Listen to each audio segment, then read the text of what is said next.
మా ఊర్లో మూడోసారి బొడ్రాయి పండుగ జరిపిస్తున్నారు. మా ఇల్లు అయితే బొడ్రాయి దగ్గరనే ఉంటది. రెండో రోజు పూజ అయిపోయిన తర్వాత అన్నదానానికి అయితే ప్రిపేర్ చేస్తున్నారు. చిన్న చిన్నవి అయితే ఉండగలిగినాను, ఇంకా పెద్ద డేగు దగ్గరికి పోతే అస్సలు కలపలేకపోయినా. అది షెగ వేడి ఎక్కువ వస్తుంది. నా చేతనైనంత వరకు అయితే చిన్న చిన్నవి అయితే హెల్ప్ చేసిన. దేవుళ్ళ దగ్గర అన్నదానాలప్పుడు మనం హెల్ప్ చేస్తే మనకు మంచిది. నాకైతే చాలా ఇష్టము.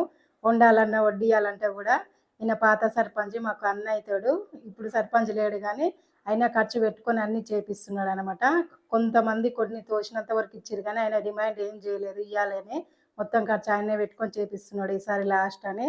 దేవుళ్ళ దగ్గర వంటలు చేస్తే ఎట్లా చేసినా కమ్మగా ఉంటాయి. మనం ఇంట్లో ఉల్లిగడ్డ వేసి వండుకుంటేనే టేస్ట్ వస్తుంది అంటాం కదా.